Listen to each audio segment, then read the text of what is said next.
யாத்ராகமத்தின் புஸ்தகம் 34ஆம் அதிகாரம் 29, 30 வாசி.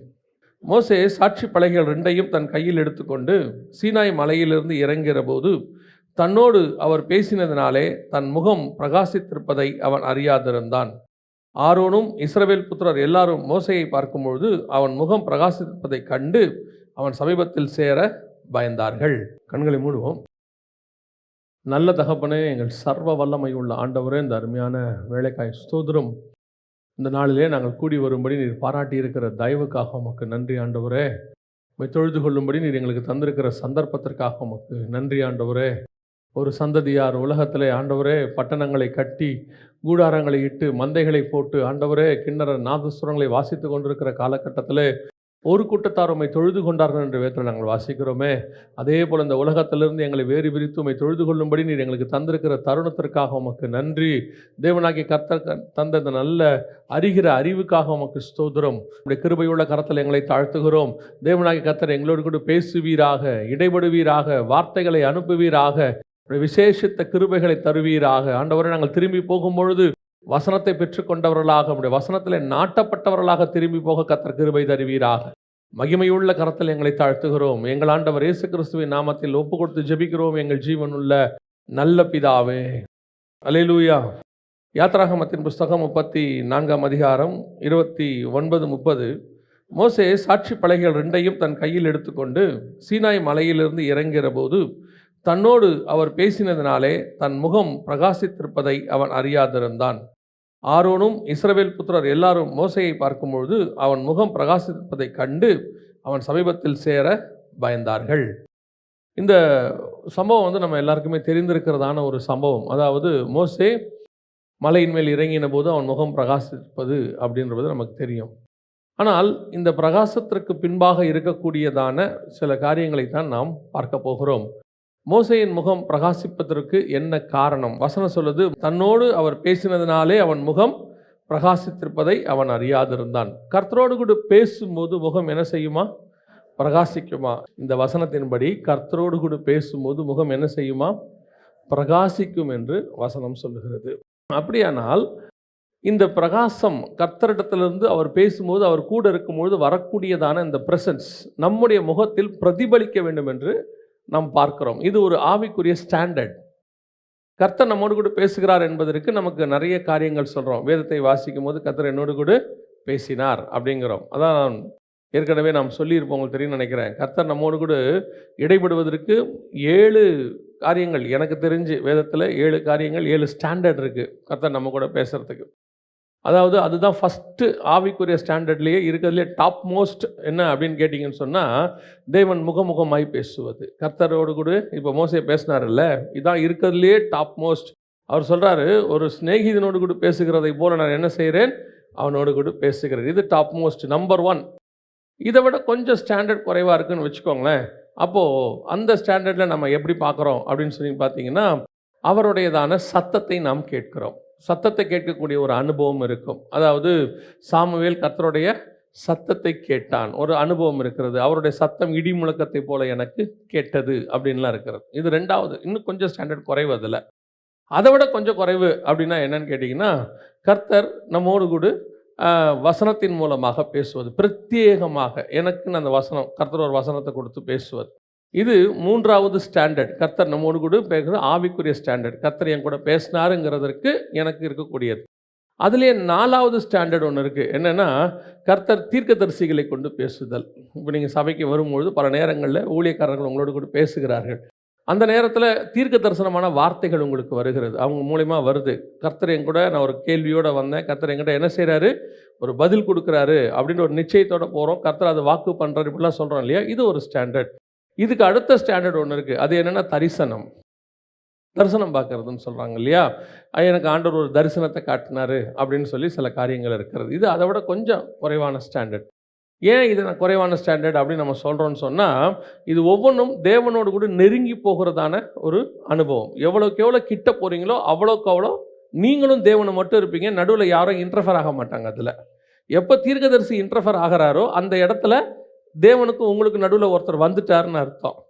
ஏன் தரிசனம் அதுக்கு கீழே வருதுன்னா, பல தரிசனங்கள் உங்களுக்கு தெரியாது. விளக்கத்தை யார்ட்டயாவது கேட்டுக்கிட்டு இருப்பீங்க. இப்படி ஒரு தரிசனம் எனக்கு வந்துச்சு. எனக்கு என்னன்னே தெரில. எனக்கு புரியல அப்படின்னு கேட்குறோம் பார்த்தீங்களா? அப்போ இன்னொரு மனுஷன் உள்ள வந்து என்ன ஆகுறாரு?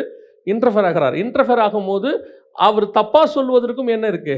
வாய்ப்பு இருக்கு. ஏன்னா அவருடைய ஸ்பிரிச்சுவல் ஸ்டாண்டர்ட்னு ஒண்ணு இருக்கு. அதனால தான் எப்பவுமே நம்ம இன்னும் நெருங்கி போய் நம்மளும் கர்த்தரும் மட்டும் இருக்கிற இடத்துக்கு வந்துரணும். அதுதான் பெஸ்ட். அதாவது ஊழியக்காரங்க இன்னொரு ஆள் நான் வேணான்னு சொல்லல. அது ஒண்ணு. ஒரு காலகட்டத்தில நமக்கு அம்மா சாப்பாடு ஊட்டி விடுறதுங்கிறது ஒரு கான்செப்ட் இருக்கு. அதையே தான் வாழ்நாள் ஃபுல்லா வச்சுக்க கூடாது. அன்புல ஊட்டுறது வேற. அதாவது ஒரு பீரியடுக்கு அப்புறம் நான் எடுத்து சாப்பிட்றவனா என்ன செஞ்சிடுறேன்? மாறிடுறேன். ஒரு காலகட்டத்துக்கு அப்புறம் நான் ஊட்டுறவனா மாறிடுறேன். இல்லையா? அதான் அந்த ஸ்டாண்டர்டுக்கு சொல்றேன். அப்புறம் தரிசனம். தரிசனத்துக்கு அடுத்த ஸ்டாண்டர்ட். அதை விட கொஞ்சம் என்னன்னா சொப்பனம். நெறைய பேர் சொப்பனம் பார்ப்பாங்க பாருங்க. இந்த சொப்பனம் யார் வேணாலும் பார்க்கலாம். நேபுகாத்நேச்சாரும் பார்ப்பாரு. பார்வோனும் பார்ப்பாரு. அப்புறம் யோசேப்பும் பார்ப்பாரு. யார் வேணாலும் பார்க்கலாம். சொப்பனம் பார்க்கக்கூடியதாக இருக்கிறது. கடைசியா ஒண்ணு இருக்கு. அது என்னன்னு கேட்டீங்கன்னா, இது எதிலயுமே ஒரு குரூப்புகிட்ட ஆண்டவர் பேசுறதுக்கு வழி இல்ல. ரொம்ப டிஸ்டன்ஸ்ல இருக்கீங்க அப்படின்னு சொன்னா, கழுத வழியாவும் கர்த்தர் பேசுவார். என்ன சொன்னாலும் ஒரு ஆளுக்கு என்ன செய்யாது? ரொம்ப தூரத்துல இருப்பாங்க ஆண்டவரை விட்டு. ஆண்டவர் வந்து அவங்கள்ட்ட முகமுகமா பேச நினைப்பார். பேச முடியாது. சத்தத்தை கேட்கிற இடத்துல இருக்காது. இந்த சத்தத்தை ஏன் கேட்கிற இடத்துல நம்ம இல்லன்னா, பல நேரத்துல நீங்க பார்த்துருப்பீங்க. இந்த எஃப்எம் ரேடியோலாம் கேட்கும்போது பாருங்க, அந்த ஒரு நம்பர் குடுப்பாங்க. 98.3, 98.4 அப்படி குடுப்பாங்க. அந்த நம்பருக்கு வர வரைக்கும் நமக்கு வெறும் சவுண்ட் தான் கேட்கும். சவுண்ட் தான் இருக்கும். கர்ன்னு ஒரு சவுண்டு. அந்த 98.4 கிட்ட அவன் சொல்ற நம்பருக்கு வந்த உடனே அது நமக்கு பாட்டாவோ மெசேஜாவோ கேட்கும். தெளிவா கேட்கும். அப்போ கர்த்தரிடத்துல அந்த இடத்துக்கு நான் வர வரைக்கும் எனக்கு சவுண்ட் தான் என்ன செய்யாது? கேட்காது. ஒரு மாரி இருக்கும். கிட்ட வந்தா தான் கேட்கும். இட்ஸ் அ டிஸ்டன்ஸ் பிட்வீன் நமக்கும் காடுக்கும் நடுவில் இருக்கிறது. ஸோ இந்த 7 ஸ்டாண்டர்ட், இந்த 7 ஸ்டாண்டர்டில் நம்ம ஒவ்வொரு நாளும் எப்பவுமே நம்ம என்ன நினைப்போம் தெரியுமா? இந்த கழுத வழியாக பேசுகிறது தான் ப்ரிஃபரபுளாக நினைப்போம். இல்லைங்களே, நாங்கள் அப்படி நினைக்கலையே. நம்ம பல நேரங்களில் அடையாளங்கள் சொல்கிறோம். பார்த்துருக்கீங்களா? அடையாளத்தை கேட்போம், அதை செய்வோம். நான் இது வரத்துக்குள்ள, மழை பெய்யறதுக்குள்ள, அந்த இடத்துக்கு போகிறதுக்குள்ள, இன்னைக்கு ஏதாவது ஒன்று எனக்கு இப்படி இந்த அடையாளத்தை நாம் கேட்கிறது தவறல்ல. கிதியோன் கேட்டிருக்கிறாங்க, எல்லாரும் அடையாளம் கேட்டிருக்காங்க. அது ஓல்ட் டெஸ்ட்மெண்ட்டில். ஆனால் அதெல்லாம் தாண்டி நம்ம தேவன் என்கிட்ட சொன்னார், கர்த்தர் என் கூட பேசினார். இது எப்படி இருக்குது யோசித்து பாருங்கள். ஏன்னா பல நேரங்களில் கர்த்தர் எனக்கு அடையாளம் கொடுத்தாரு, ஆனால் நடக்கலைன்னு நம்ம சொல்கிறோம். ஏன்னா அந்த அடையாளம் கர்த்தர் கொடுத்தா இல்லையா நமக்கு தெரியாது. சில நேரத்தில் சொப்பனம் பாருங்கள், கர்த்தர் கொடுத்து தான் வரணும்னு இல்லை, தொல்லையின் திரட்சியினாலும் சொப்பனம் வரும். அதனால் இதை எல்லா ஸ்டாண்டர்டை விட பெஸ்ட்டு என்னென்னா, நீங்கள் தேவனோடு கூட முகமுகமாக கிட்ட போகணும், வாஞ்சிக்கணும். அப்போ அந்த கிட்ட போகும்போது நடக்கக்கூடிய ஸ்பிரிச்சுவல் அனுபவத்தில் ஒன்று என்ன அப்படின்னு கேட்டிங்கன்னா, நீங்கள் அவரோட பேசும்போது அவர் உங்களோட கூட பேசினார்ன்றதுக்கு ஒரு அக்னாலஜ்மெண்ட் அப்படின்னு சொல்லலாம். என்னன்னு கேட்டிங்கன்னா, அவர் முகத்தில் இருக்கிற பிரகாசம் என் முகத்தில் வீசும், பிரதிபலிக்கும் அப்படின்னு சொல்லி வசனம் சொல்லுது. இந்த இடம் அப்போ கர்த்தர் என் கூட பேசினாருங்கிறத நான் சொல்கிறத விட இப்போ மோசே வந்து சொல்லலை. வசனம் சொல்லுது, அவன் முகம் பிரகாசித்திருப்பதை அவன் அறியாதிருந்தான். ஆனால் ஆரோனும் இஸ்ரவேல் புத்திரர் எல்லோரும் மோசையை பார்க்கும்போது அவன் முகம் பிரகாசிப்பதை கண்டு சமீபத்தில் சேர பயந்தார்கள். இவங்களுக்கு தெரியுது கர்த்தர் அவங்க கூட பேசுறாரு, இவங்களுக்கு தெரியுது அவன் முகம் பிரகாசிக்குது. நம்முடைய ஸ்பிரிச்சுவல் ஸ்டாண்டர்டை நம்ம தான் எப்பவுமே ஃபோக்கஸ் பண்ணி நம்ம வெளிப்படுத்தணும். அது ஒரு காலகட்டத்தில் இருக்கும். ஆவிக்குரிய வாழ்க்கையில் இருக்கும், ஊழியத்தில் கூட இருக்கும். நீங்கள் அப்படியே கொஞ்சம் கர்த்தர் உங்கள்கிட்ட அந்நிய பாஷை பேசி சில காரியங்கள் ஸ்பிரிச்சுவலி ஆரம்பிக்கும் போது, சில வசனங்களை வாசிக்கும் போது, வெளிப்பாடுகள் கிடைக்கும் போது, சில காரியங்கள் கர்த்தர் உங்கள்கிட்ட பேசும்போது, நீங்கள் அதை யார்கிட்டையாவது ஷேர் பண்ணி கர்த்தர் என்கிட்ட இப்படிலாம் சொல்கிறாருன்னு உங்களுக்கு சொல்கிறதுக்கு என்ன செய்யும்? ஒரு ஆசை இருக்கும், வாஞ்சை இருக்கும். உண்மை, அது வந்து நார்மல். நம்ம ஸ்பிரிச்சுவல் லைஃப்பில் வளரும் போது அப்படித்தான். எனக்கு இப்படி ஒரு வெளிப்பாடு கிடச்சிச்சு, நம்ம ஷேர் பண்ணுறோம். ஒரு செய்தியை ஆண்டவர் கொடுக்கும்போது அந்த செய்தியை ஜனங்க கேட்டுட்டு வந்து நல்லா இருக்குதுன்னு சொல்லணுன்ற ஒரு தாட் வந்து ஒரு பிரசங்கியாருக்கு இருக்கும். அது உண்மை. ஆனால் இது எல்லாத்த விட நல்ல ஸ்டாண்டர்ட் என்னென்னா, நான் பிரசங்கம் பண்ணதில் எனக்கு ஒன்றுமே தெரியாது, ஆனால் அவர்களுக்கு தெரிந்திருக்கும். அவங்க சொல்லுவாங்க, இந்த நீங்கள் பேசும்போது இப்படி இருந்துச்சு. அவங்க சொல்லுவாங்க, கர்த்தர் உங்கள் மூலமா எனக்கு ஒரு தீர்க்க தரிசனம் உரைச்சாரு. அவங்க சொல்லுவாங்க, கர்த்தர் உங்கள் கூட இருக்கிறத எங்களால் பார்க்க முடியுது. இந்த ஸ்டாண்டர்டுக்கு தான் நம் ஆவிக்குரிய வாழ்க்கை வர வேண்டும். அப்போ மோசே கர்த்தரோடு கூட பேசின போது அவன் முகம் பிரகாசித்தது அப்படின்னா என்ன அர்த்தம்? அந்த பிரகாசத்திற்கு காரணம் என்ன? அதான் ரொம்ப முக்கியம். இப்போ மோசேயும் கர்த்தரும் 2 இடத்துல, அதாவது ஒன்று பழைய ஏற்பாட்டில் பேசுகிறாங்க, இன்னொன்று புதிய ஏற்பாட்டில் பேசுகிறாங்க. வாசிங்க, மத்தேயு எழுதின சுவிசேஷம் 17ஆம் அதிகாரம் 2-3 வசனங்களை வாசிங்க. அவர்களுக்கு முன்பாக மறுரூபமானார். அவர் முகம் சூரியனைப் போல பிரகாசித்தது. அவர் வஸ்திரம் வெளிச்சத்தைப் போல வெண்மையாயிற்று. அப்பொழுது மோசேயும் எலியாவும் அவரோடே பேசுகிறவர்களாக அவர்களுக்கு காணப்பட்டார்கள். இப்போ மோசேவும் இயேசுவும் பேசக்கூடிய 2 சம்பவங்கள், பழைய ஏற்பாட்டில் ஒன்று, புதிய ஏற்பாட்டில் ஒன்று. காலகட்டம் வேறு, பேசுகிற 2 பேரும் ஒரே ஆள் தான். அங்கேயும் மோசே தான், இங்கேயும் மோசே தான். அங்கேயும் மோசே கிட்ட பேசினது இயேசு தான், பிதாவாகிய தேவன் கிடையாது. ஏன்னா வசனம் தெளிவாக சொல்லித்து, மனுஷன் ஒருவனும் ஒரு காலம் அவரை கண்டதில்லை. அப்போ முகமுகமாக மோசே பார்த்தது யாருன்னா இயேசு கிறிஸ்துவை தான் பார்த்துருக்கிறான் அந்த இடத்துல. ஏன்னா வசனத்தின்படி பிதாவாகிய தேவனை அவன் பார்க்கல. அப்படி இருக்கும் பொழுது பழைய ஏற்பாட்டில் இயேசுவை அவன் பார்க்கிறான், புதிய ஏற்பாட்டிலும் இயேசுவை அவர் பார்க்கிறாரு, மோசே பார்க்கிறாரு. 2ம் ஒரே சம்பவம் தான். அங்கேயும் முகம் பிரகாசிக்கிறது. ஏன் பிரகாசித்தது அப்படிங்கிறதுக்கான விளக்கம் அங்கே இல்லை. மோசே மலைக்கு மேலே போறாரு, பேசுறாரு, அவர் முகம் பிரகாசிப்பது கர்த்தரோடு கூட பேசினதுனாலே, கர்த்தர் அவனோடு கூட பேசினதுனாலே அவன் முகம் பிரகாசித்தது அப்படின்னு சொன்னா, அந்த பிரகாசத்திற்கான காரணம் என்னன்னு சொல்லலை. பேசினாரு, பிரகாசிச்சிச்சு, அவ்வளோதான் இருக்கு. ஆனால் இப்பொழுது அதற்கான பதில் புதிய ஏற்பாட்டில் வருகிறது. மத்தேயு எழுதின சுவிசேஷம் 17ஆம் அதிகாரம் 2-3 வசனத்தில் குறிப்பாக 2வது வசனம் சொல்லுது, அவர்களுக்கு முன்பாக அவர் மறுரூபமானார், அவர் முகம் சூரியனை போல பிரகாசித்தது. ஃபர்ஸ்ட் அவர் முகம் எப்படி இருந்துச்சா? சூரியனை போல பிரகாசித்தது. இந்த பிரகாசம் தான் அவன் முகத்தில் வீசிச்சு. அவன் முகம் ஏன் அங்கே பிரகாசமாக இருந்தது அப்படின்னு கேட்டால், இவர் முகம் பிரகாசிக்கிறது. என்ன மாதிரி பிரகாசிக்குதுங்கிறதா ரொம்ப முக்கியம். இந்த போலங்கிற வார்த்தை இருக்கு பார்த்தீங்களா, போல், போல. பைபிளில் இந்த போல், போலங்கிற வார்த்தை வந்து ரொம்ப இம்பார்ட்டன்ட். ஏன் அப்படின்னு கேட்டிங்கன்னா, கர்த்தருடைய ஆக்சுவல் காரியத்தை எழுத முடியாது. கர்த்தருடைய அந்த அவருடைய மகிமை எதுவுமே ஆக்சுவலாக உள்ளதை அப்படியே எழுத முடியாது. ஏன்னா அதுக்கு ஈக்குவலான ஒன்று இங்கே இல்லவே இல்லை. அதை எக்ஸ்பிளைன் பண்ணுறதுக்கு வேர்டே கிடையாது. அப்போ அதை எக்ஸ்பிளைன் பண்ணுறதுக்கு பூமியில் இருக்கிற எதையோ ஒன்றை வச்சு தான் கம்பேர் பண்ணி எழுத வேண்டியிருக்கு. காடோடைய இப்போ நம்ம சொல்லும் போது சொல்கிறோம்ல, அவர் வெண்மையும் சிவப்பும் ஆனவர் அப்படின்னு சொல்கிறோம்ல, இந்த வெண்மையும் சிவப்பும் ஆனவர்னு சொல்ல முடியுது. ஆனால் பார்வைக்கு வஜ்ரக்கல்லுக்கும் பதுமராகத்துக்கும் ஒப்பாக இருந்தது. ஏன் அந்த ஒப்பாகனா, அவர் முகத்தின்படி அந்த கான்செப்டை அப்படியே எழுதுறதுக்கு இங்கே வார்த்தை இல்லை, எக்ஸ்பிளைன் பண்ணுறதுக்கு இங்கே வார்த்தையே கிடையாது. ஏன்னா அவர் அதெல்லாம் தாண்டி பியாண்ட் த லிமிட்டில் இருக்காரு. அப்போ அவரை எக்ஸ்பிளைன் பண்ணுனா வேற வழியே இல்லை. அதை விட கீழான எதையோ ஒன்று சொல்லித்தான் நான் என்ன செய்ய வேண்டியிருக்கு, எக்ஸ்பிளைன் பண்ண வேண்டியிருக்கு. அப்போ மத்தேயு எழுதுறாரு, அவர் முகம் எப்படி இருந்துச்சா? சூரியனை போல பிரகாசித்தது. சூரியனை போல தான் பிரகாசிச்சது. ஆனால் ரியலா அவர் முகம் அதை விட பிரகாசம். அவருக்கு தெரிஞ்சது அவ்வளோதான், சூரியனை மாதிரி இவர் முகம் பிரகாசிக்குதுப்பா. ஆனால் அவர் முகம் என்ன கேட்டால் என்ன சொல்கிறேன்னா, சூரியனை பார்க்கிலும் தான் பிரகாசிச்சிருக்கோம். ஏன் அப்படின்னு கேட்டிங்கன்னு சொன்னால், இவர் சூரியனையே உண்டாக்கினவர், சிருஷ்டிகர்த்தர். இவர்கிட்ட தான் சூரியனுக்கே ஒளி வந்திருக்கோம். வெளிப்படுத்தின விசேஷம் 1ஆம் அதிகாரத்தில் 16வது வசனம் நினைக்கிறேன், வாசிங்களேன். 1:16 வாசிங்க. தமது வலது கரத்திலே 7 நட்சத்திரங்களை ஏந்தி கொண்டிருந்தார். அவர் வாயிலிருந்து இருபுறமும் கருக்குள்ள பட்டயம் புறப்பட்டது. அவருடைய முகம் வல்லமையாய் பிரகாசிக்கிற சூரியனைப் போலிருந்தது. வல்லமையாய் பிரகாசிக்கிற சூரியனை போல இருந்தது. வல்லமையாய் பிரகாசிக்கிற சூரியன், அது இன்னும் பாருங்க. வல்லமையாய் பிரகாசிக்கிற சூரியன்னா என்ன அப்படின்னு கேட்டிங்கன்னா, காலையில் ஏர்லி மார்னிங் சூரியனை பார்த்துருக்கீங்களா? ஏர்லி மார்னிங் சூரியனை நம்ம பார்க்குறோம். அந்த சூரியன் நீங்கள் பாருங்கள், ப்ளசண்ட்டாக இருக்கும். நம்மளே சொல்லுவாங்க, காலையில் கொஞ்சம் நேரம் போய் எல்லாம் எங்கே நில்லுங்க, சூரியனில் நில்லுங்க, விட்டமின் டிக்கு இன்னமும் நல்லது எல்லாம் அப்படின்னு சொல்கிறாங்க, காலையில் நில்லுங்க. சாயங்காலம் சூரியனை பார்த்துருக்கீங்களா? இந்த காலையில் வரதுக்கு பேர் இளவேநீர்னு சொல்லுவாங்க. இளவேநீர்னு தமிழில் நல்ல ஒரு வார்த்தை இருக்குது. சாயங்காலம் வரது பார்த்துருக்கீங்களா? ரொம்ப மைல்டாக ஆரஞ்சு கலரில் இருக்கும், பார்க்கறதுக்கே ரொம்ப அழகாக இருக்கும். வல்லமையாய் பிரகாசிக்கிற சூரியன்னா மதியானம் 12 மணிக்கு பார்த்துருக்கீங்களா? அதுவும் மே மாதத்தில் பார்த்துருக்கீங்களா? அதுவும் கத்திரி வெயிலில் பார்த்துருக்கீங்களா? அப்படியே அப்படி போய் பாருங்கள், இங்கே நின்று இந்த லைட்டையே பார்க்க முடியல என்னால், அந்த மாதிரி இருக்குது எல்இடி. ஆனால் சூரியன் எப்படி இருக்கும் பார்த்துக்குங்க.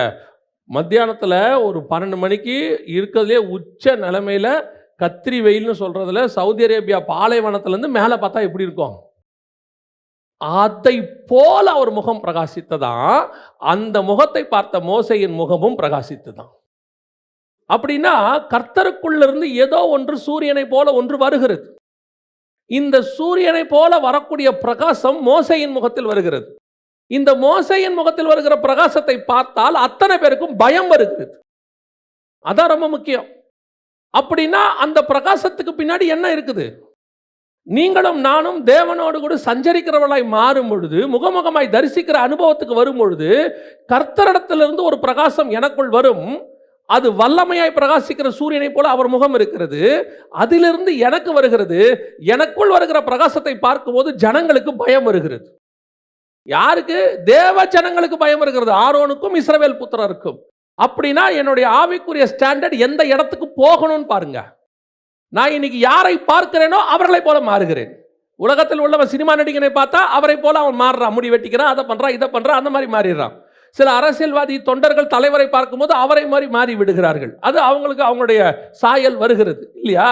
ஆனா இங்கே நீங்களும் நானும் ரோமர் 8:29 சொல்லுது, குமாரனின் சாயலுக்கு ஒப்பாய் இருக்கும்படி அழைக்கப்பட்டிருக்கிறோம்.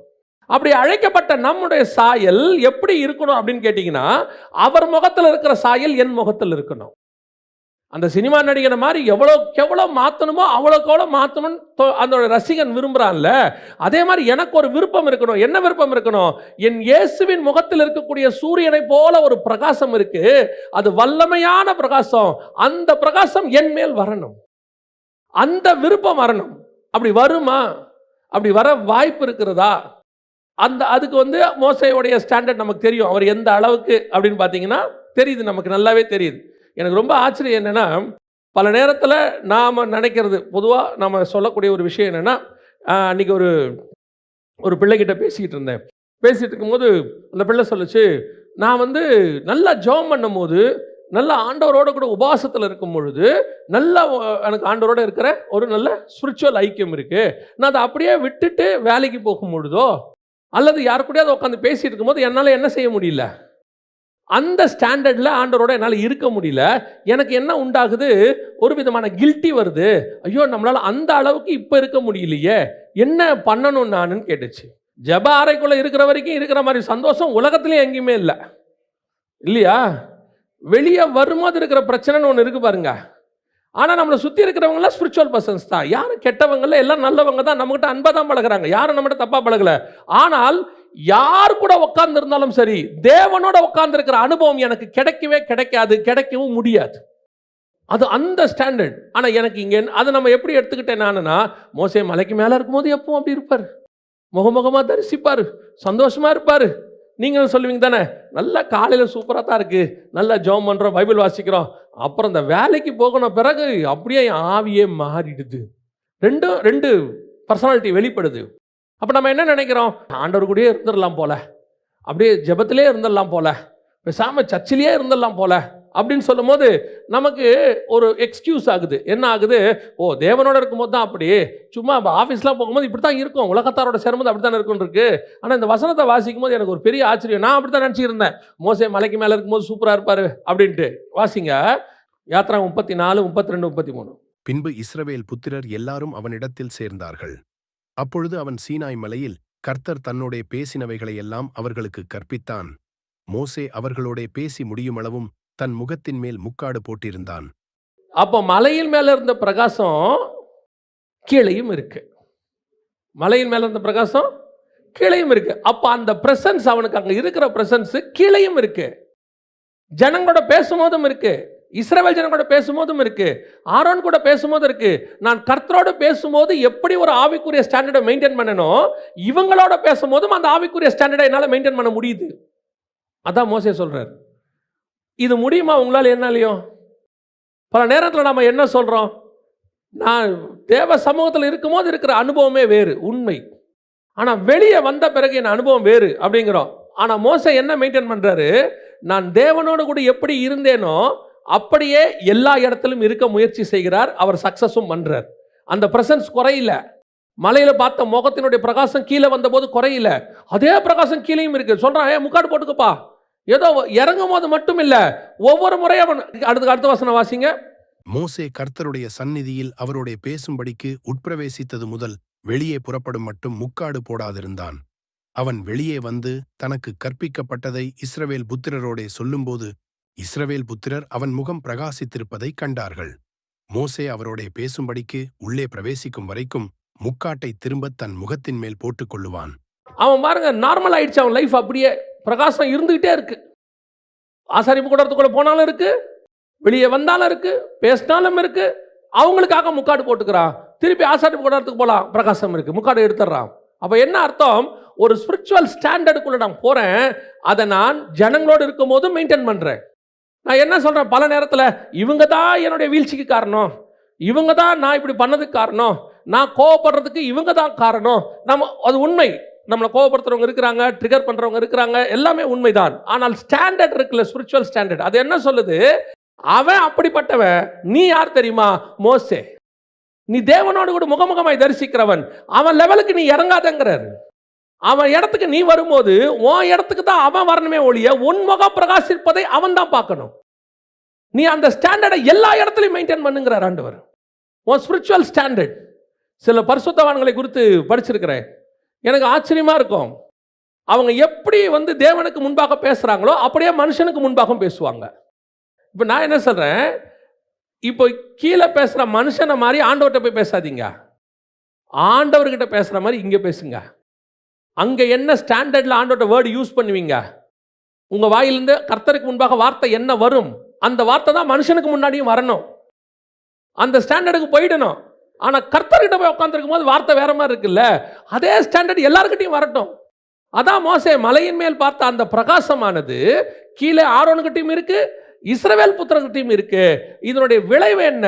அவன் எங்க போனாலும் முக்காடு போட வேண்டியதா இருக்கு. இவங்களால அந்த ஸ்டாண்டர்டுக்கு வரவே முடியல.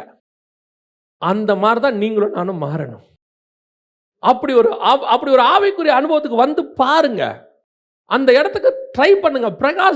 ஒரு என்ன சொல்றது, ஒரு வாஞ்ச ஆண்டவரே, அந்த ஒரு பிரகாசம் என் முகத்தில் வீசணும்ப்பா. நான் பார்க்கறதா இருக்கட்டும்ல, இது என்கிட்ட வீசுறத ஜனங்களாவது பார்க்கணும், சாட்சி சொல்லணும். என்ன உன் முகத்தில் ஒரு தனி முகம், நம்ம ஊரில் அது எப்படி சொல்லுவான், என்ன உன் முகம் இன்னைக்கு தனியாக கலையாக இருக்குதேம்பா. நம்மளை பார்க்கும்போது ஒரு டிஃபரன்ஸ், அந்த ஆவிக்குரிய ஸ்பிரிச்சுவல் டிஃபரன்ஸ் அது வரணும். அதைத்தான் மோசே கிட்ட கர்த்தர் மோசே வழியாக நமக்கு சொல்றாரு.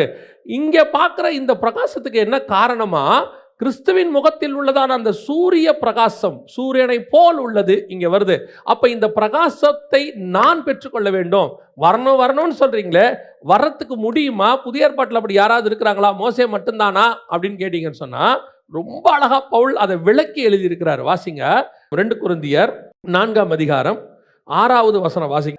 இருளிலிருந்து வெளிச்சத்தை பிரகாசிக்க சொன்ன தேவன், நல்லா கவனிங்க, இயேசு கிறிஸ்துவின் முகத்தில் உள்ள தமது மகிமையின் அறிவாகிய தோன்ற பண்ணும் பொருட்டாக எங்கள் இருதயங்களில் பிரகாசித்தார். புரியுதா? அந்த வசனம் என்ன சொல்லுது? இயேசு கிறிஸ்துவின் முகத்தில் உள்ள தமது மகிமையின் அறிவாகிய ஒளி. இயேசு கிறிஸ்துவின் முகத்தில் ஒரு பிரகாசம் வந்துச்சுன்னு பார்த்தோம்ல, சூரியனை போல பிரகாசித்ததுன்னு பார்க்கணும்ல. அது என்னவா? பிதாவாகிய தேவன் மகிமையின் அறிவு, அது சொல்றாரு, மகிமையின் அறிவாகிய ஒளியை, அந்த பிரகாசத்துக்கு பேரு மகிமையின் அறிவா.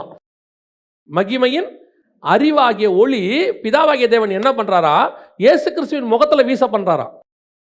அந்த பிரகாசம் எங்கள் இருதயத்தில் தோன்றும் பண்ணும் பொருட்டாக எங்கள் இருதயங்களிலும் பிரகாசித்தார். இது புரியுதா? பிதாவாகிய தேவன் என்ன பண்றாரா? மகிமையின் அறிவாகிய ஒளிய இயேசுவின் முகத்தில் வீச பண்றாரா. அந்த வீச பண்ற ஒளிய எங்க இருதயத்திலும் வீச பண்ணி எங்களையும் பிரகாசிக்க பண்ணுகிறார். அதைத்தான் அவர் முகத்தில் உள்ள ஒளி மோசேயின் மேல் பிரகாசித்தது. அதை ஆரோன் பார்த்தார், இஸ்ரவேல் ஜனங்கள் பார்த்தார்கள். அப்ப இதுல எங்க ஒரு மிக முக்கியமான விஷயம், நானும் அந்த பிரகாசத்துக்குள்ள வரணும், நானும் அதே போல தேவனுடைய முகத்தில் உள்ள பிரகாசம் எனக்கு தெரியணும்னா அதுக்கு வாய்ப்பு இருக்குது. அந்த பிரகாசம் நம்ம மேலேயும் வீசறதுக்கு நல்ல சான்ஸ் இருக்குது. ஆனா அதுக்கு என்ன செய்யணுமா? அவருடைய மகிமையின் அறிவாகிய ஒளி நம் இருதயத்துல வரணும். மகிமையின் அறிவாகிய ஒளினா என்ன? அதான் இந்த கேள்வியை தான் நான் அவரை கேட்டேன். இந்த மகிமையின் அறிவாகிய ஒளி என் முகத்துல வந்துச்சுன்னா, இயேசுவின் முகத்துல வீசுற அதே பிரகாசம் என் முகத்திலும் வீசும். அதை பிதாவாகிய தேவன் எனக்கு கொடுத்துட்டாராம், எங்க இருதயத்தில் கொடுத்துட்டாரு. அது வெளியே வசனம் சொல்லுதுல, இருதயத்தின் நிறைவினால் வாய் பேசுன்னு இருக்குல்ல. அப்ப எது வெளிப்படும்? உள்ள என்ன இருக்கோ அது வெளியே வெளிப்படும். அப்ப மகிமையின் அறிவாகிய ஒளி எனக்குள்ள வந்துடுச்சுன்னா என் முகமும் பிரகாசிக்கும்னு அர்த்தம். இயேசுவை எப்படி பிரகாசிச்சாரோ, அவர் முகத்தில் உள்ளது எப்படி மோசேக்கு பிரகாசிச்சதோ, அதே மாதிரி என் முகத்திலையும் பிரகாசிக்கும். அப்போ மகிமையின் அறிவாகிய ஒளினா என்னன்னா, அதுக்கு தான் அந்த முதல் பார்ட்டை படிக்கணும்.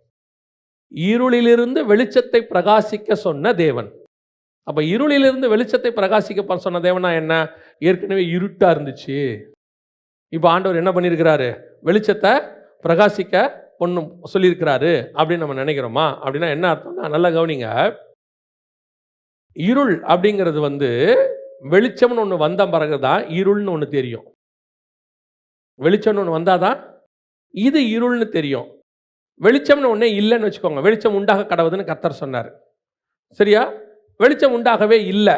அதுக்கு முன்னாடி இருந்ததுக்கு பேர் என்ன? அவ்வளோதான், அதான் நார்மல். அது நார்மலாக இருந்துச்சு, அவ்வளோதான். இந்த வெளிச்சம் ஒன்று வந்தோன்னா இது வெளிச்சம், அப்போனா இதுக்கு பேர் இருள்.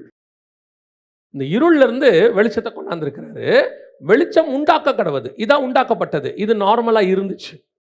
இந்த வெளிச்சத்தை வந்த உடனே எல்லா ஜனங்களும் வெளிச்சத்தை கண்டார்கள்.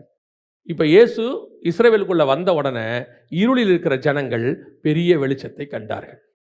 அது வரைக்கும் ஜனங்களுக்கு வெளிச்சம்னா என்னன்னே தெரியாது. ஆனால் நார்மலாக வாழ்ந்துட்டு இருக்கிறாங்க. இப்போ நார்மலாக வாழ்ந்துட்டு இருக்கிறவங்க இருள் அப்படிங்கிறதுக்குள்ள இருக்கிறாங்கன்றதே அவங்களுக்கு தெரியல. இதுதான் நார்மல். அதான் பவுல் எழுதுவார், அழகா ஒரு வார்த்தை சொல்வாரு, நியாயப்பிரமாணம் என்று ஒன்று வராதிருந்தால் எனக்கு பாவம் என்னன்னே தெரியாது இருந்திருக்கும். ஏன்? நான் வெறும் பாவத்திலே இருக்கேன். அது பாவனே எனக்கு தெரியாது. எப்போ எனக்கு அது பாவம் தெரியுது? நியாயப்பிரமாணம் ஒன்று கொடுத்து, எப்பா இதெல்லாம் பாவம்னு சொன்ன பிறகுதான், ஓ இது பைபிள் படி பாவமா, எனக்கு தெரியாதே. அந்த காலத்தில் என்ன பண்ணுறான்? கொலை பண்ணுறான். கொலை பண்ணா என்ன தப்பு இருக்குதுன்னு காயின் கேட்குறான். நான் காவலாளியோ அப்படிங்கிறான். அவன் எது பண்ணாலும் அவன் மனசாட்சியில் என்ன செய்யல, இது தப்புனே அவனுக்கு தெரியல. அப்போ அவனுக்கு தப்புன்னு தெரியப்படணும்னா அவனுக்கு என்ன தெரியணும்? முதல்ல எது தப்புன்னு தெரியணும். முதல்ல அவனுக்கு தப்பு எதுன்னு தெரிய பண்ணுங்கன்ற. தப்பு எதுன்னு தெரியப்படணும்னா நல்லது எது கெட்டது எதுன்னு சொல்லி கொடுக்கணும். இவங்க எல்லாம் கெட்டதில் இருக்காங்க. நல்லது வரும் பொழுது, ஓ இதுதான் நல்லதோ. அப்போ இது வரைக்கும் நம்ம எதில் இருந்திருக்கிறோம்? கெட்டதில் இருந்திருக்கோம். இஸ்ரவேல் ஜனங்கள் நியாயப்பிரமாணம் என்கிற இருளில் இருக்கும் பொழுது திடீர்னு இயேசு உள்ளே நுழைகிறார். இருளில் இருக்கிற ஜனங்கள் பெரிய வெளிச்சத்தை கண்டார்கள். இப்போ இருளிலிருந்து இயேசு கிறிஸ்து பிறக்கிறார், இஸ்ரவேலுக்குள்ள பிறக்கிறாரு. இருளிலிருந்து வெளிச்சத்தை உண்டாக்கின தேவன், பிரகாசிக்க பண்ணின தேவன். அதே தேவன் தான் என்ன சொல்றாராம்? நம்ம இருதயத்துக்குள்ள ஒரு வெளிச்சத்தை வச்சிருக்கிறாராம். நான் இருளுக்குள்ளே இருந்தேன், அவரை அறிகிற அறிவின் ஒளி எனக்குள்ளே வந்தது. அவரை புரிஞ்சுக்கிற ஒளி எனக்குள்ள வந்துச்சு. அது அந்த ஒளி வர வர வர எங்கள் மூலமாக அந்த பிரகாசம் வருது.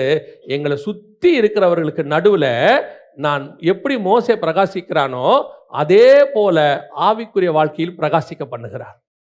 டிஃபரன்ஸ் காட்டுறார் உங்க மூலமா, என் மூலமா. அந்த தேவனை அறிகிற அறிவு, சுவிசேஷ ஒளி, கர்த்தர் உங்களுக்கு எனக்கு கொடுத்திருக்கிற பரிசுத்த வாழ்க்கை, உங்களுக்கு எனக்கு கொடுக்கக்கூடிய மகிமையின் காரியங்கள் எல்லாம் உள்ளே வர வர மற்றவங்களுக்கு நமக்கும் கர்த்தர் வித்தியாசத்தை உண்டாக்குகிறார். அப்போ ஆட்டோமேட்டிக்காக மற்றவங்க, இப்போ உங்க முகத்தில் இருக்க அவனுக்கு முகத்தில் பிரகாசம் தெரியுதுல்ல, இங்கே ஆட்டோமேட்டிக்காக உங்களை வச்சு கர்த்தர் காட்டுவார் எல்லாருக்கும், இவன் தான் ஸ்பிரிச்சுவல் பர்சன். பார்த்துக்கோங்க, ஸ்பிரிச்சுவாலிட்டினா இதுதான். ஒரு நல்ல ஊழியக்காரன்னா இதுதான். ஒரு நல்ல ஆவிக்குரிய மனைவினா இதுதான். ஒரு நல்ல ஆவிக்குரிய தாயினா இதுதான். ஒரு நல்ல ஆவிக்குரிய பிள்ளைனா இதுதான். உங்களுக்குள்ள அந்த மகிமையின் ஒளி வந்த உடனே உங்களை சுத்தி இருக்கிறவங்க, திருப்பி சொல்றேன், பாவிகள் இல்ல, பாவிகள் இல்ல. ஆரோனும் இஸ்ரவேல் புத்திரரும் தேர்ந்தெடுக்கப்பட்டவர்கள். சபைக்குள்ளேயே ஆவிக்குரியவர்களுக்குள்ளேயே உங்களுக்கு ஒரு டிஃபரன்ஸை உண்டாக்குவாரு. இதுதான் சரின்னு நான் ஒரு வாழ்க்கை வாழ்ந்துட்டு இருக்கிறேன்ல ஸ்பிரிச்சுவாலிட்டியில, இந்த ஸ்பிரிச்சுவாலிட்டிக்குள்ளேயே சொல்லுவாரு, நீ இருக்கிறது நிறைய நிறைய மிஸ்டேக் இருக்கு, அதை பாரு, அவனை பாரு, இதுதான் சரியான வாழ்க்கை. அதை உங்களை கொண்டும் என்னை கொண்டும் கத்த தெரிய பண்ணுவார். அப்புறம் உங்களை பார்க்குறவங்க சொல்லுவாங்க, அப்ப இதுதான் சரியாங்க, இந்த வசனம் தான், இந்த வசனத்துக்கு இதுதான் விளக்கமா, இது நாள் வரைக்கும் நாங்கள் இதைத்தான் விளக்கணும்னு நினைச்சுக்கிட்டு இருக்கிறோம். ஓ அப்ப இதுதான் விளக்கமா? அந்த விளக்கத்தை உன் மூலமாய் கொண்டு வராருல்ல, அதுதான் மகிமையின் ஒளி உங்கள் மூலமாக பிரகாசிப்பது. இது எங்க இருக்கு? இயேசுவின் முகத்தில் இருக்கு.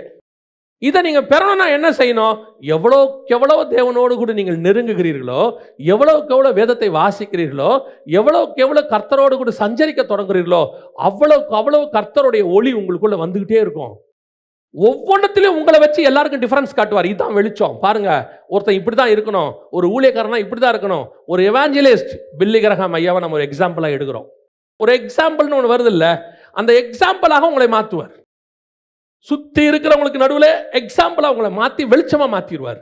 அப்போ உங்களை பார்க்குறவங்களாம் சொல்லுவாங்க, எப்படி இது இது இது இது வரைக்கும் நாங்கள் இப்படி கேட்கலையே, இது வரைக்கும் நாங்கள் இப்படி பார்க்கலையே, இந்த மாதிரி ஒரு லைஃப் ஸ்டைலை நாங்கள் பார்க்கலையே, எப்படி அப்படின்னா, இதாண்டா கரெக்ட், இது வரைக்கும் இருந்தது தப்பு.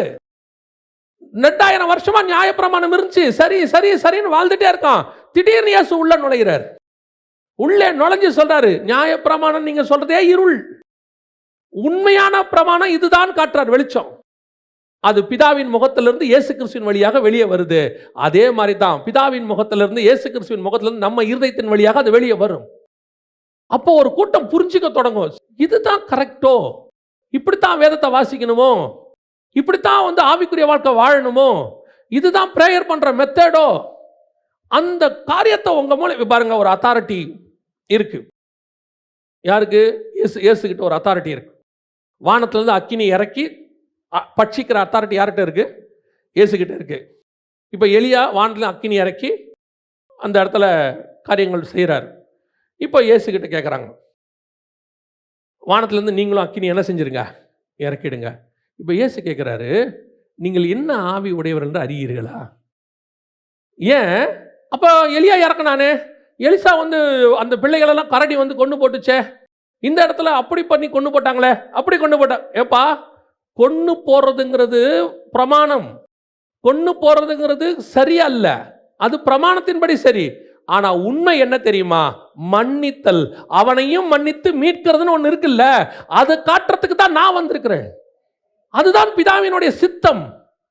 அக்கினி இறக்கி கொண்டு போறதுங்கிறது வேற வழி இல்லாத பிரமாணத்துக்குள்ள கொண்டு வரப்பட்டது. ஆனா நிஜம் அது அல்ல. அத்தனை பேர் 2 மனைவி 3 மனைவி கல்யாணம் பண்ணிட்டான். அவன் சொல்றான், மோசே சொல்லி இருக்கிறாருப்பா, இதாப்பா எங்களுக்கு மோசே சொல்லி கொடுத்தது, நாங்கள் ஒன்றும் வெளியிருந்து பண்ணல, எங்கள் மோசே எங்களுக்கு இப்படி பண்ணலாம் என்று சொல்லி இருக்கிறார். உடனே இயேசு சொல்றாரு, அடுத்த வார்த்தை என்ன சொல்றாரு தெரியுமா? உங்கள் இருதயத்தின் கடினத்தின் நிமித்தமே மோசே அப்படி சொன்னான், ஆதி முதல் கொண்டு அப்படி இல்லை. அப்ப ஆதி முதல் கொண்டு எப்படி இருக்கணும்? ஒரே புருஷனுக்கு ஒப்பரக்கிட்ட கற்புள்ள கன்னிகை, அதுதான் ஆதி முதல் கொண்டு இருக்கிறது. அதை காட்டுறதுக்கு தான் நான் வந்திருக்கிறேன். எல்லா ஆவிக்குரியவர்கள் செய்கிறதும் சரியல்ல. ஆவிக்குரிய விஷயத்திலே எது சரியோ அதை உன்னை கொண்டு செய்வதற்கு தான் கர்த்தர் உன்னை அழைத்திருக்கிறார். பல நேரத்தில் நான் நினைப்பேன், அந்த இடத்துல ஒரு 10 சர்ச் இருக்கு, எதுக்கு 11ஆவதா இன்னொரு சர்ச்சு அங்கே வருது அப்படின்னும் போது சில நேரத்தில் என்ன ஆகும்னு கேட்டிங்கன்னா, ஒரு சபை அப்படின்னா ஒரு ரொட்டீன்குள்ளே போயிடுவாங்க. சபைனா இப்படி தாங்க இருக்கணும், சபைனா இதான் ப்ரொசீஜர், இப்படி தான் சபை. ஆண்டவர் சொல்கிறாரு, இப்படித்தான் சபை இருக்கணும்னு யார் சொன்னது? பவுல் பைபிளில் எழுதி கொடுத்த சபைக்கும் இப்போ இருக்கிற சபைகளுக்கும் எந்த அளவுக்கு ஒத்துமை இருக்குது அந்த மாடல் இருக்கு. சர்ச் பைபிளில் உள்ள சபையும் இன்னைக்கு உலகத்தில் உள்ளதும் ஒரே மாதிரி இருக்குதான்னு கேட்டிங்கன்னா 95% இல்லை.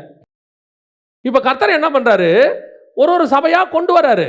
எல்லாரும் ஆட்டோமேட்டிக்காக அந்த ப்ரொசீஜருக்குள்ளே போயிடுறாங்க. இப்போ கர்த்தர் பார்க்குறாரு, ஒருத்தனை எழுப்புறாரு, ஒரு சர்ச்சை கொண்டாடுறாரு. இந்த எந்த ப்ரொசீஜருக்குள்ளேயும் அது வராது, பைபிள் ப்ரொசீஜரில் இருக்கும். அந்த சர்ச்சு பைபிள் ப்ரொசீஜரில் இருக்கும். அப்படியே அது பைபிள் ப்ரொசீஜரில் வரும்போது அத்தனை பேரும் கேட்பான், ஏப்பா நீ மட்டும் ஏன் இப்படி பண்ணுற? இப்படி தாண்டா பைபிள் இருக்கு. அப்போ அத்தனை பேரும் கேட்பாங்க, ஓ இதுதான் பைபிளில் உள்ளதா? அந்த ஒளியை இந்த இருளுக்கு நடுவிலிருந்து கொண்டு வருவதற்கு தான் கர்த்தர் உன்னை அழைத்திருக்கிறார். நீங்கள் நானும் என்ன பண்ணிடுறோம் தெரியுமா? எல்லாரும் தானே பண்ணுறாங்க, நம்ம மட்டும் என்ன டிஃபரெண்டா, நம்ம மட்டும் ஏன் வித்தியாசமா, ஊரோட ஒத்து அப்படியே போயிடலாமே. எல்லா தீர்க்கதரிசிகளும் இயேசுவினுடைய பந்தியில் போய் உட்காந்தாச்சு, கொஞ்சம் பேர் ஓடி ஒளிஞ்சாச்சு, குகைக்குள்ள போயாச்சு, எல்லாரும் ஓகேச்சு.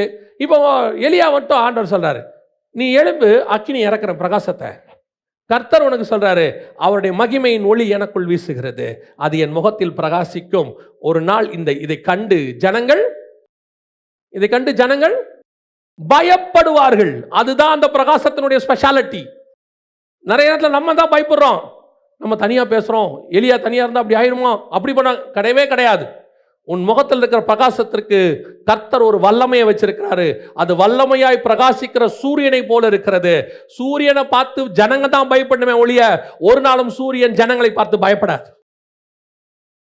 கத்திரி வெயில் வருதுன்னா ஜனங்களுக்கு தான் பயம், ஓடி ஒளியறான், அங்க ஒளியறான், இங்க ஒளியறான், தண்ணி குடிக்கிறான், வீட்டை விட்டு வர மாட்டேங்கிறான். பெரிய பெரிய கவர்மெண்டே சொல்றான், மத்தியானத்தில் வெளியே வராதீங்கன்றான். ஏன்? வெயிலுங்க. அந்த ஒளி எனக்குள்ள இருந்தா எனக்கும் அந்த தைரியம் தான் இருக்கும். என் மேல் இருக்கிற பிரகாசத்திற்கு அப்படி ஒரு வல்லமை உண்டு. இன்னைக்கு நீங்களும் நானும் எதை பண்ணிட்டு இருக்கிறோம்? சின்ன சின்ன விஷயத்துக்கு சூரியனை பார்த்து ஜனங்க பயப்படுறதுக்கு பதிலா நாம பயந்துட்டு இருக்கிறோம். சூரியன் பயப்படுது, அது போய் மேகத்துக்கு பின்னாடி ஒடிஞ்சிக்குது. எதுக்குங்க வம்பு? கீழே இருக்கிற 10 பேரை என்னை நோக்கி பார்க்குறாங்க, எதுக்கு வம்பு? என்னை திட்ட போகிறாங்க, யூடியூப்பில் போட்டு திட்டுவான், இல்லைனா 4 பேர் தப்பாக பேசுவான், இல்லை கேவலமாக பேசுவான், சொல்லிட்டு போட்டோம். இயேசுநாதரை பேசாததே உங்களை பேச போகிறாங்க, இயேசுநாதரை பேசாததே நம்மளை பேச போகிறானுங்க, பேசிட்டு போட்டோம். பவுலை அடிக்கிற மாதிரியா நம்மளை அடிக்க போகிறான், 1 Corinthians 40 அடிக்க போகிறான், இருந்துட்டு போட்டோம், என்ன வேணால் நடந்துட்டு போட்டோம். ஆனால் எனக்குள் ஒரு பிரகாசம் இருக்கு, அது ஒரு பயத்தை உண்டாக்கும். எலியாவின் மேல் ஆகாப்புக்கு ஒரு பயத்தை உண்டாக்கினது. யோவான் ஸ்நானகனை கண்டு ஏரோது பயந்திருந்தான். இயேசு கிறிஸ்துவை கண்டு பரிசேயரும் சதுசேயரும் பயந்திருந்தார்கள்.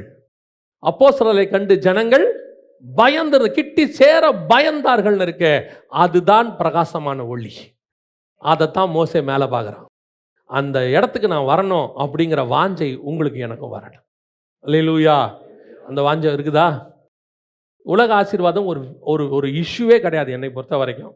கர்த்தரை பொறுத்த வரைக்கும் அது அப்படின்னா வந்து சேர்ந்துடும். ஆண்டவர் கொடுத்துட்டு போயிடுவார். ஒரு நாள் ராத்திரியில் ஒருத்தனை எழுப்பினார்னா மொத்தத்தையும் செஞ்சு கொடுத்துட்டு போயிட்டே இருப்பார் ஆண்டவர். ஒரே நாள் ராத்திரி அசஷ்டா மன்னன் பார்ப்பார் நெகேமியாவை, என்னப்பா ஆச்சு, ரொம்ப துக்கமாக இருக்கிறிய, அலங்க இடிச்சிருக்கு, சரி போய் கட்டு, வேலை முடிஞ்சிருச்சு. 10 நிமிஷத்தில் வேலை முடிஞ்சு போச்சு. திடீர்னு எஸ்தரை கூப்பிட்டு கேட்பாரு, என்ன வந்து இங்கே நிற்கிற அப்படிம்பார். என் ஜனங்க இருக்காங்க, ரைட்டு, வேலை முடிஞ்சு, போயிட்டே இரு.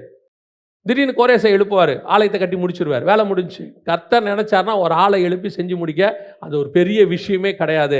நீங்கள் அதுக்கு பின்னாடி ஓடவே ஓடாதீங்க, அது ஒரு பெரிய இஷ்யூமே கிடையாது. என்ன தேவையோ அதை ஏற்ற நேரத்தில் தானாக வரும், எங்கேருந்து வந்துக்கிட்டே இருக்கும்.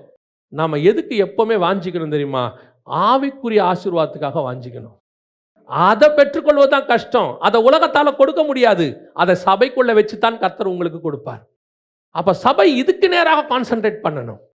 இந்த மகிமையின் ஒளியை நான் பெற்றுக்கொள்வது எப்படி, அது எப்படி எனக்குள்ளே வரும், எனக்குள்ளே இருக்கிறது எப்படி ஜனங்களுக்குள்ளே போகும், ஜனங்க அதை எப்படி பார்ப்பாங்க, அதுதான் முக்கியம். அந்த எவ்வளோக்கு எவ்வளோ கிறிஸ்துக்கிட்ட நெருங்குறோமோ அவ்வளோக்கு எவ்வளோ ஒளி நம்ம மேல் வீசும். அல்லேலூயா.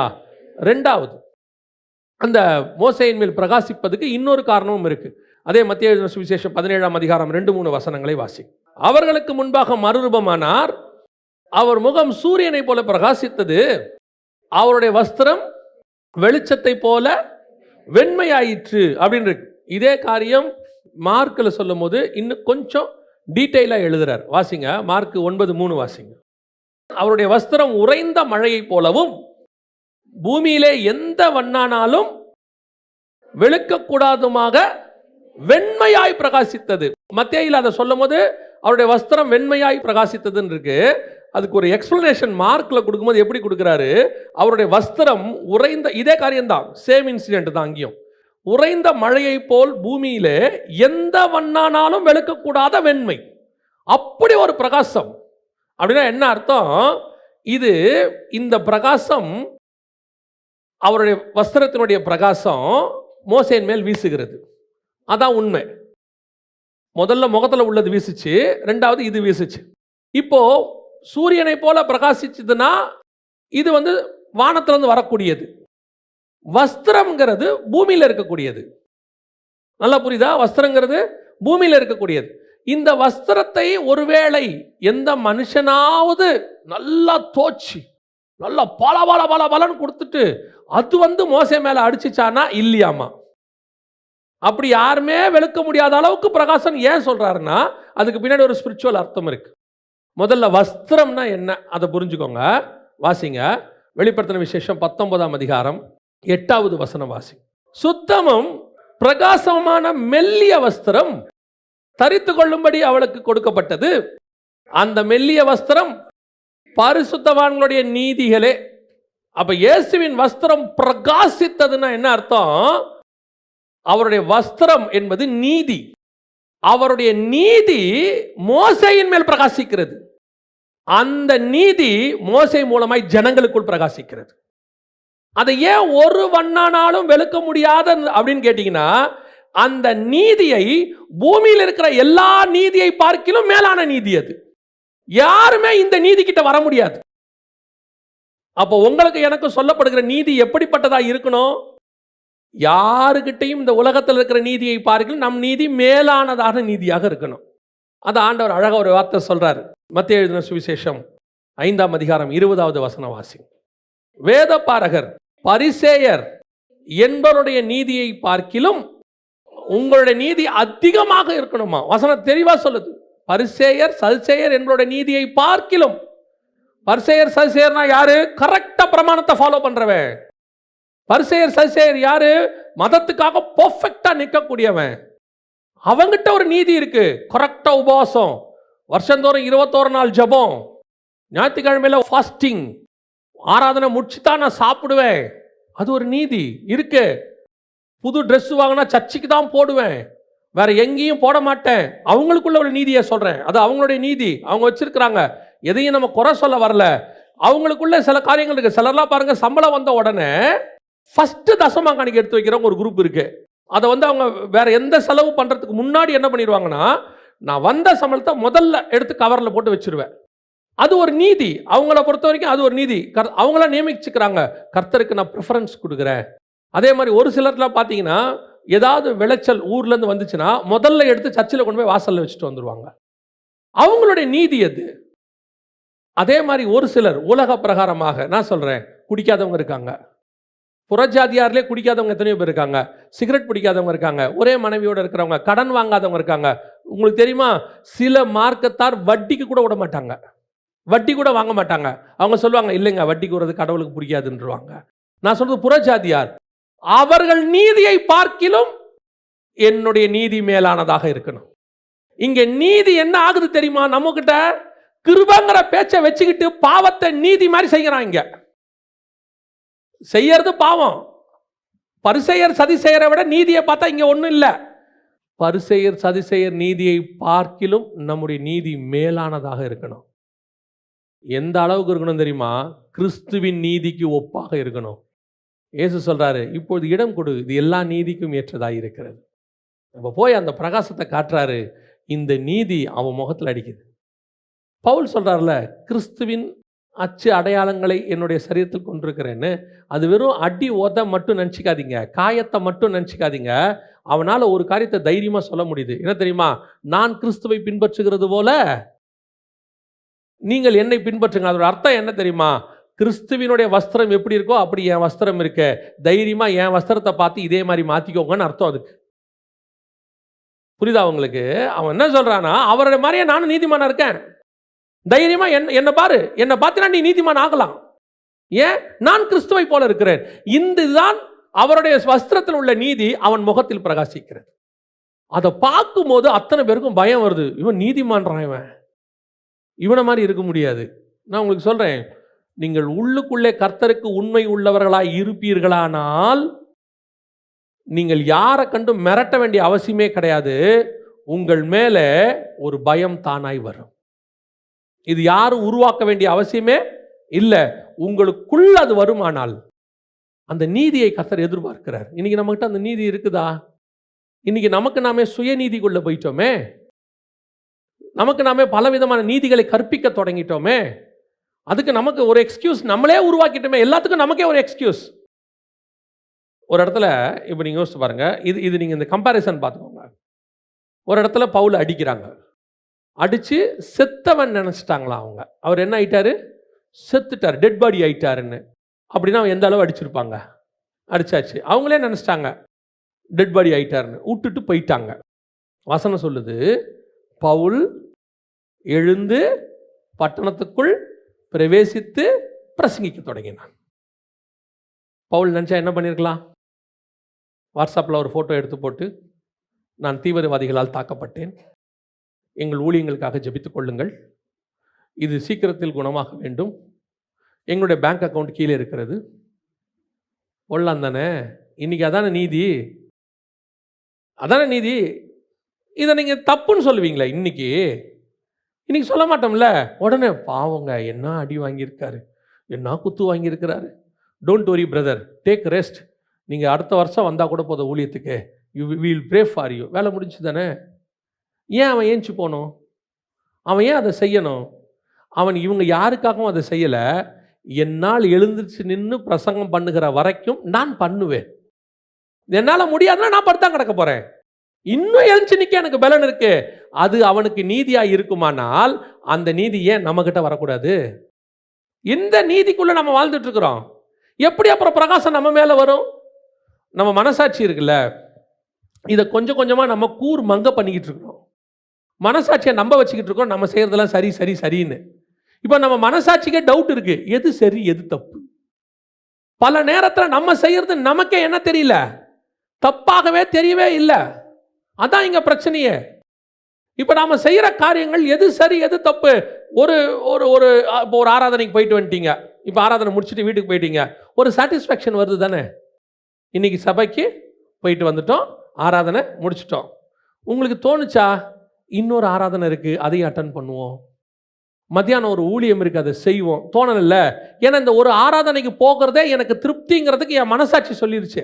ஏன்னா அந்த அளவுக்கு என் மனசாட்சி என்னவாயிடுச்சு, மங்க தொடங்கிருச்சு. ஒரு காலத்தில் ஞாயிற்றுக்கிழமை என்பது முழுக்க முழுக்க தேவனுக்கான நாளாகத்தான் இருந்துச்சு. காலையில் சபைக்கு போனால் நைட்டு தான் ரிட்டர்ன் போவோம்.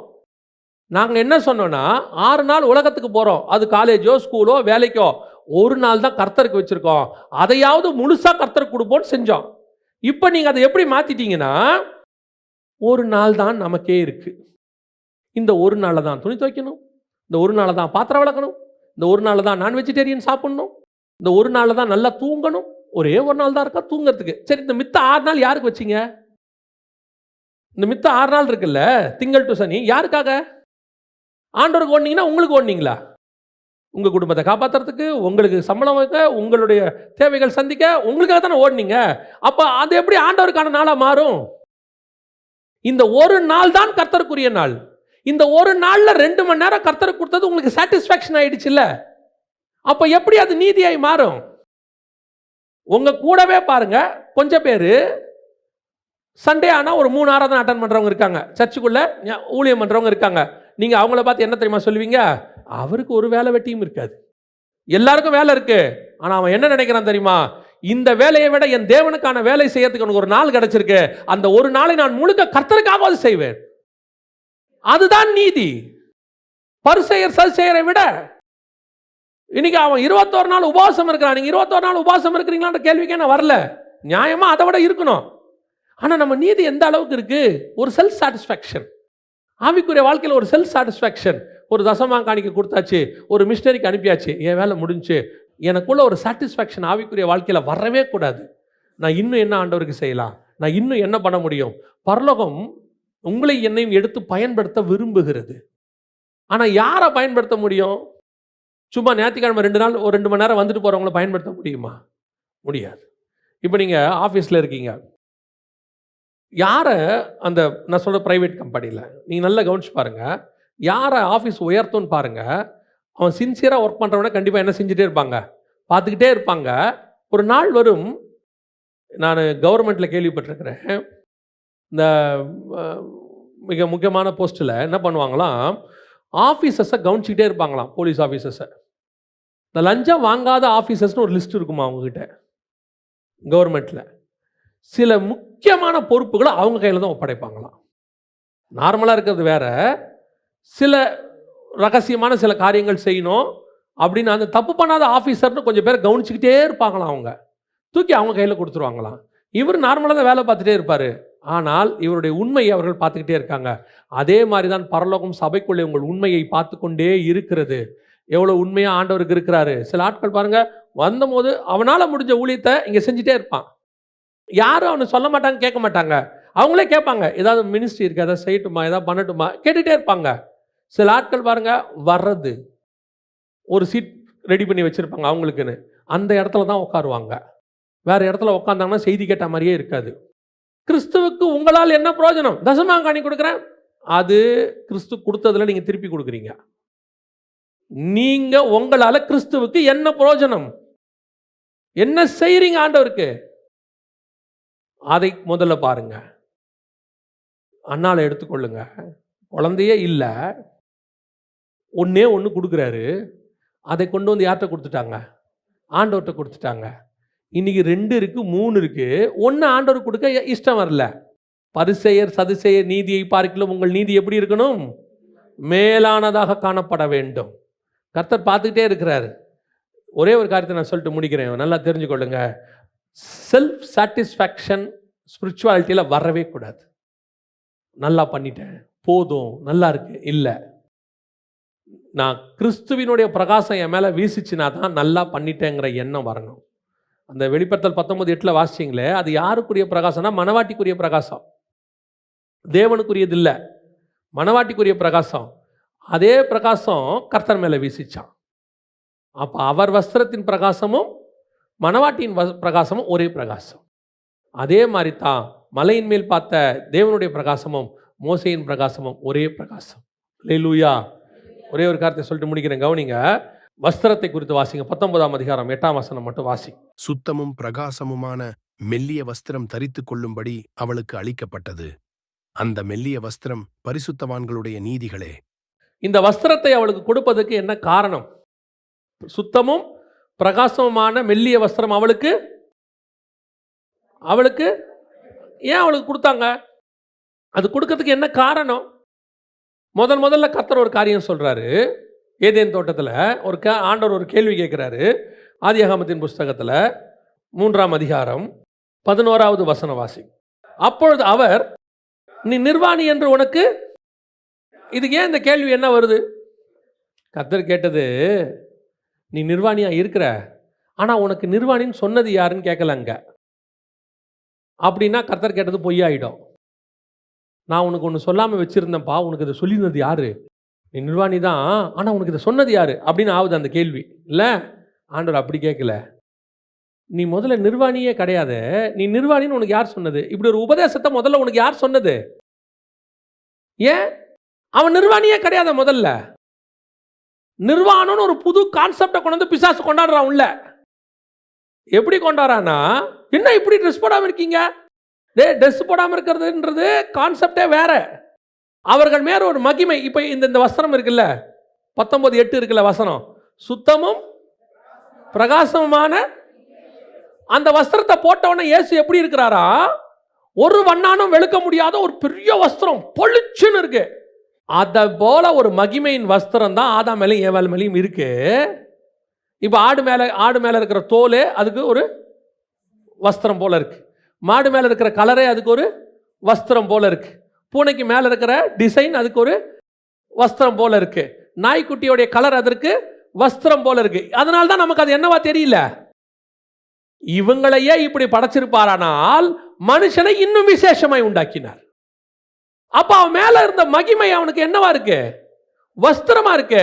நீ நிர்வாணியே முதல்ல கிடையாது. இந்த டாக்டரினை உனக்குள்ள கொண்டு வந்தவன் யாருன்னு கேட்கிறாரு. இந்த டாக்டரினை முதல்ல உனக்குள்ள கொண்டு வந்தது யாரு? அதான் கேட்கிறார், உனக்கு நிர்வாணி என்று அறிவித்தவன் யார்? அப்படின்னா உங்கள் மேலே என் மேலேயும் நீதியின் வஸ்திரம் இருக்கு. இப்போ அந்த 19:8 நல்லா வாசிச்சு பாருங்க. மெல்லிய வஸ்திரம் அப்படிதானே இருக்குது. மெல்லிய வஸ்திரம் தானே. ட்ரெஸ்ஸுங்கிறது நிர்வாணத்தை மூடுவதுக்கு, அப்படிதானே?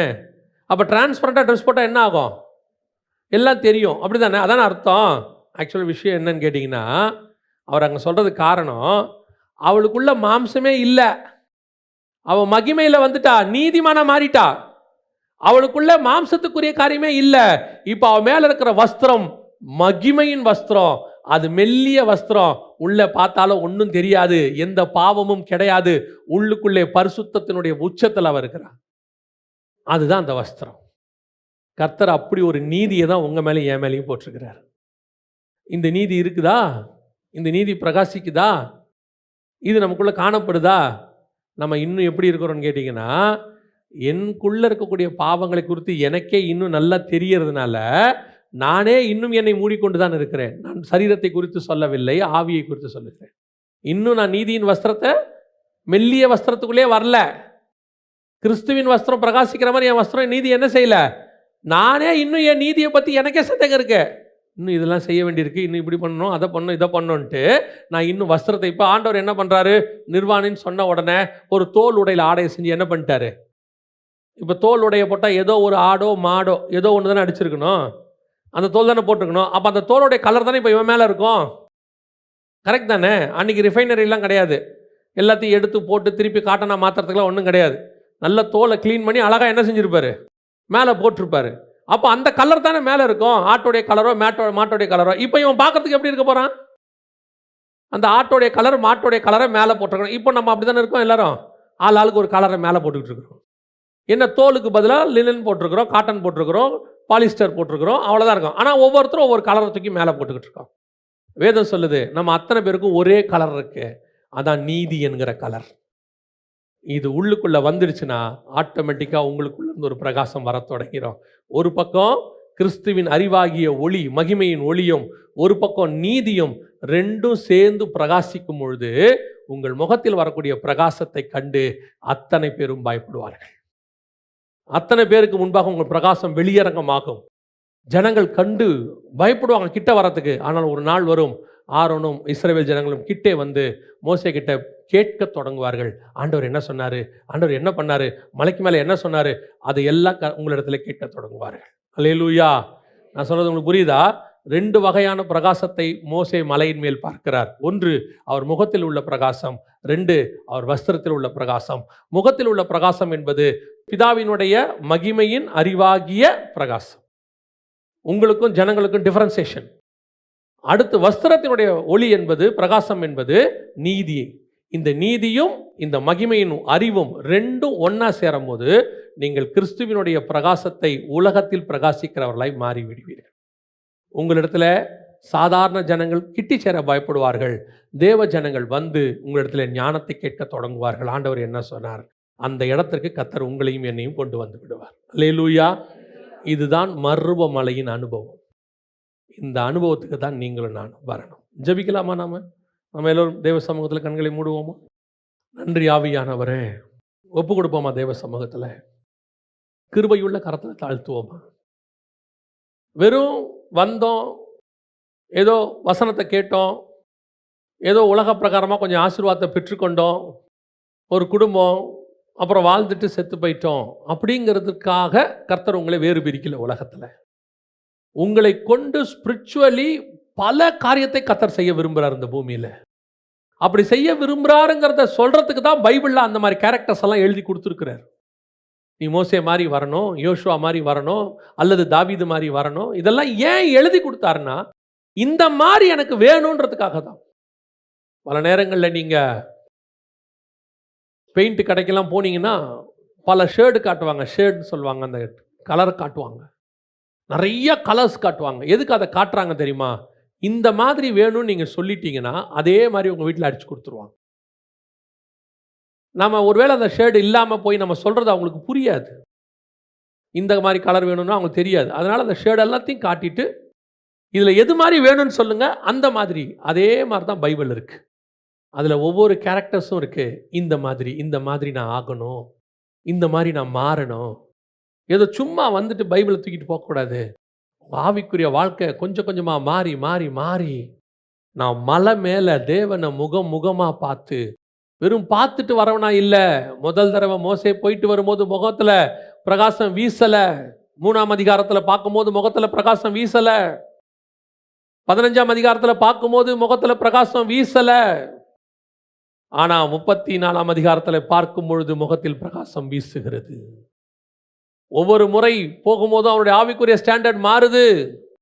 முதல் முறை போகும்போது அழைப்பை பெற்றுக்கொள்ளுகிறான், 2வது முறை போகும்போது அத்தாரிட்டியை பெற்றுக்கொள்ளுகிறான். ஆனால் இப்பொழுது போகும்போதோ கர்த்தரோடு கூட ஒரு அந்யோன்யத்தை பெற்றுக்கொள்ளுகிறான். கூடவே நின்று முகத்தை பார்க்குறான். அப்படியே அவனை அறியாமலேயே அந்த பிரசன்ஸ் அவன் மேலே வருது. சில நேரங்களில் நீங்கள் பாருங்கள், வெயிலில் போயிட்டு வரும்போது உங்கள் உடம்பு மேலே ஒரு அனல் ஒன்று இருக்கும், உங்கள் வஸ்திரம் ஒரு சூடாக இருக்கும். சில நேரத்தில் நீங்கள் ஏதாவது ஒரு ஏரியாவுக்குள்ளே, ஹோட்டல் ஏரியாவுக்குள்ளே போயிட்டு வரும்போது அங்கே இருக்கிற அந்த மசாலா வாசனை உங்கள் மேலே வீசும். சில மீன் ஏரியாவுக்குள்ளே போயிட்டு வரும்போது அந்த மீன் வாசனை உங்கள் மேலே வீசும். அதே மாதிரி தான் கிறிஸ்துவோடு கூட போயிட்டு வரும்போது கிறிஸ்துவின் பிரகாசம் உங்கள் மேலே வீசணும். அப்போ தான் நீங்கள் அங்கே போயிட்டு வந்திருக்கீங்கன்னு அர்த்தம். அதோடைய ஒரு சாயலாவது தெரியணும், ஒரு அடையாளம் தெரியணும். நாங்கள் போயிட்டு வந்தேன்றதுக்கு அடையாளம் தெரியணும். அதுதான் அக்னாலஜ்மெண்ட். எது தெரியுமா? அவர் முகத்தின் பிரகாசம் நம்மேல் வீசுவது. Thank you Holi spirit. ஒப்பு கொடுப்போமா தேவ சமூகத்தில்? அப்படி வாஞ்சை உள்ளவங்களை, ஆண்டவரே உங்கள் முகத்தின் பிரகாசம் என் மேலே வீசட்டும், உங்கள் வஸ்திரத்தின் நீதி என்கிற பிரகாசம் என் மேலே வீசட்டும். அப்படி ஒப்பு கொடுத்து வாஞ்சித்து நாம் ஜெபம் பண்ணுவோமா? கரங்களை தேவனுக்கு நேராக உயர்த்தி, தேங்க்யூ ஹோலி ஸ்பிரிட், உடைய முகத்தின் பிரகாசம் எங்கள் மேல் வீசுவதாக. சர்வ வல்லமையுள்ள எங்கள் தகப்பனே, இந்த அருமையான வேலைக்காய் உமக்கு நன்றி. கிருபையுள்ள கரத்தில் தாழ்த்துகிறோம். தேவனாகிய கர்த்தர் உம்முடைய வசனத்தின் மூலமாய் எங்களை புடமிட்டுக் கொண்டிருக்கிற தயவுக்காக உமக்கு ஸ்தோத்திரம். பரிசுத்தமுள்ளவன் இன்னும் பரிசுத்தமாகட்டும், நீதி செய்கிறவன் இன்னும் நீதி செய்யட்டும். அவர்கள் மகிமையின் மேல் மகிமை அடைந்து பிதாவுக்கு முன்பாக தேவ சமூகத்தில் காணப்படுகிறதை போல உம்மை போல மாற எங்களுக்கு கிருபை பாராட்டுங்கப்பா. ஒவ்வொரு நாளும் எங்கள் ஆவிக்குரிய வாழ்க்கையில் வளர்ச்சி அடைய கிருபை தாங்க. ஆசீர்வதியும். கிருபையுள்ள கரத்தில் தாழ்த்துகிறோம். இந்த வார்த்தைகள் 100க்கு 100 பலன் கொடுப்பதாக எங்கள் ஆண்டவர் இயேசு கிறிஸ்துவின் நாமத்தில் ஒப்பு கொடுத்து ஜெபிக்கிறோம். ஜீவனுள்ள நல்ல பிதாவே.